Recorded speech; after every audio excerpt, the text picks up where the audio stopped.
Okay, hey there guys, so in today's war we're up against the Matrix. Yeah, so let's just get right into this one. I put on my boosts. I thought I was going to have to take it in 2 goes, and I needed some of those boosts anyway, so I bought the 6-hour ones. Ended up not quite needing all 6 hours of it, but it's fine.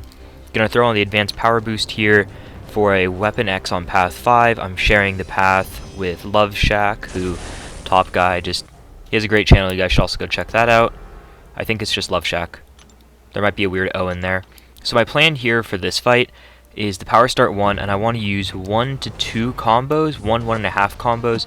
I want to also get over to my blitz mode to remove the regens, and then after the second half combo there, I want to drop my heavy right before SP2, but I was realizing that my charges were a little bit lower than I wanted, so I was going to wait one more parry and then go in. So my plan was a little bit off, and I was just going to dash in, throw the SP2 mid-dash, because I'm duped, so I'm unblockable, and not even all the ticks are required there. 23-second fight. I had full suicides on there, I forgot to mention that. I think recoil pops up there. I thought Shaq was going to move, but so then I ended up moving for him, and I just went straight up to the Darkhawk. And I had to wait for him. My power start 1 ended up falling off, which is fine. I would have preferred, I guess, to save it, but I mean, it's really fine. I have 1 in overflow right now, so it's all good. Now, I have that SP3 protection on mainly for this fight and all the fights just in case. So suicides are still on for this fight, and I'm going for Nimrod here. So the plan is pure blitz. So I have that power start 1 and the SP3 protect if she gets there. Every time she goes over the bar of power, I'm going to get that power sting, and she's going to gain a lot of power here. So I really want to try to get over to my blitz mode fast, so that way I can, 1, get that power drain on, which is actually really convenient for me, and then I can also start to remove those prowess. And right here, after this special, I just kind of want to get one more parry off, and I accidentally time it right, so I get the extra 2 armors, and I get my unstoppable, and she's dead. I had really good timing on that fight. That fight went super well. I wasn't too worried about it because I have Nimrod there and it's a Kitty Pride, but I've seen a Nimrod die to a different mutant there, I think, before. And it was just something weird happened, so I was a little bit stressed about that, but it was really easy, really fast. That's all you can really ask for. So here I switched back on to off suicides for this Mojo fight here. I wanted to get in with the power start 1 boost if I could, so I didn't put on the next set of masteries that I need, because I'm not putting suicides back on for this war. So this is just going to be a pretty standard Mojo with Spider-Man fight. I have the heal block from being sick and tired, of course, and this is the only fight I need him for, so I'm not concerned about any block damage, and that SP2 just does absolute chunks to him. And so now I'm just going to try to hit on block whenever I can. I'm not going to force it too much, because the fight's already halfway done, and I don't have the AV synergy, and I feel like that's where you really get a lot out of hitting the block, because you do it from the start of the fight. So yeah, my strategy is really just kind of just go in. I'm going to hit the block when I can, and try to just make sure I'm keeping the debuffs up, locked in, all of that. The hitting the block is definitely a good one, and I was able to release block there just in time. I didn't want him throwing another heavy attack in the corner there, and he'll get over an SP1. So I'm just going to go in, and I'm trying to build up to an SP2 to finish here. But I didn't want, if it missed, I didn't want to have an SP2 thrown at me, so I just waited it out. SP2 finishes the job, 38 hits, pretty fast fight. I was trying to get out of there fast, because I was wondering if I could get my power start 1 to work for this apocalypse, but I was a little bit too slow on the movement, just that Spider-Man fight. Getting 3 fights out of a 3-minute boost is really hard, of course. So I decided I'll heal up with the 1 potion, and maybe make a bit of a silly play, especially considering the score right now now was 0-1.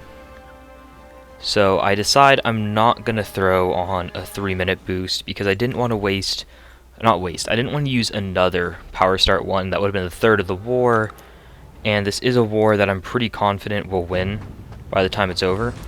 I hope, at least. And I'm really comfortable in this fight. Even the power start 1 shaves off 10 seconds, let's say. So I was really confident going in without that. I get the nice little parry there, and I was trying to parry everything I could within reason. I didn't want to accidentally eat that and then get like the weakness on me and take a ton of damage, but he has 2 cowardice, so I probably could have risked it. But I really just want those prowess there and to remove his prowess. So as you see here, go for the SP2 with the prowess up, and it's hitting really, really hard, and those shocks are just going to finish him off. I guess I used a couple hits there, but still only a 30-second fight. So now time for the last fight of the war. Throwing on deep wounds, and you saw the team, so it means you can definitely guess who I'm about to be using. I have full glass cannon on, and I also have that deep wounds. I thought about putting on petrify. I decided against it, and honestly I probably could have or should have. So for those of you who don't know Quicksilver's abilities too well, because that's who I'll be facing here, didn't show it yet, but I'll be facing Quicksilver on Safeguard. So I cannot do more than 1% with any hit, but my bleeds will do a ton of work, right? So Quicksilver is an Avenger. Nick Fury starts with the 6 charges. You can't evade Nick Fury if he has 5 charges.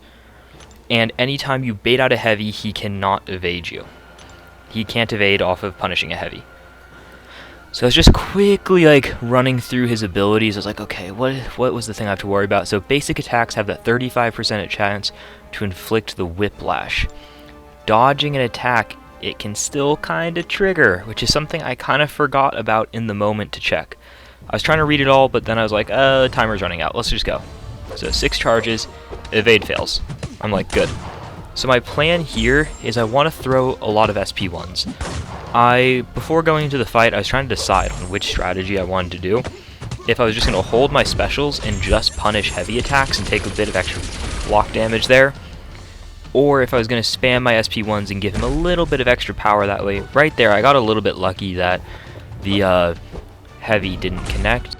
Luck or not, I gotta try to finish out the fight, and so I'm taking a little bit of block damage there, and as you saw, I got some whiplashes on me while dexing. I was trying to heavy that one off, but I was just off on the timing.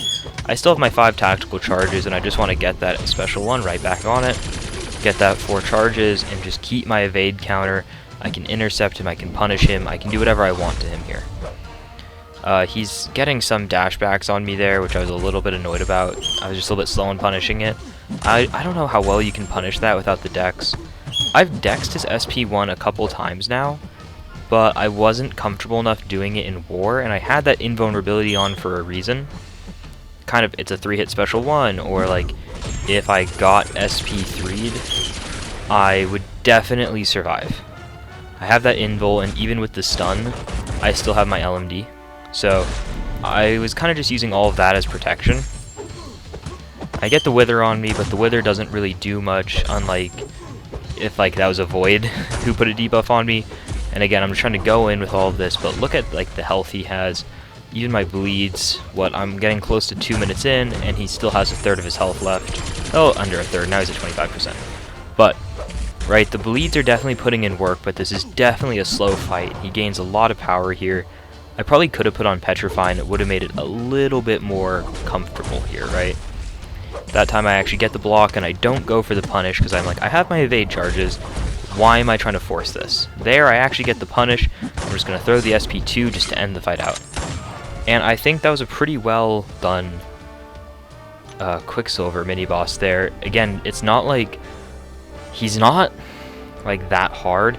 It's just stressful with... he's new, so his animations are a bit weird. He has all those crazy like hits that he's throwing. He has the whiplashes. He has all that stuff going on, and it's just insane. So sometimes it's like, and then the longer that fight starts to go on, it's just not a fight you want to go very long there. Putting on the Arcus profile for the boys. Have to. Everyone's got it. So, we're 100 fights in at 1. They're 12 fights in at 0. They'll be starting to move pretty soon. They are Eastern European based, I think, is what I remember. I think. But yeah, they're like more European based, and so they always... Matrix is kind of known for moving later than, especially GT. We get going pretty early. Like my BG was done 2 hours, 3 hours before recording this, which is really early into the war, to be honest. So it was a good war by my BG. We went deathless on this war. and we'll have to wait and see how it finishes up, and I'll post the score tomorrow in the comments like I normally do. Thank you guys for watching again. I hope your first week of war went well. Like, yeah, just hope it went well. I'll be seeing you guys soon. Bye.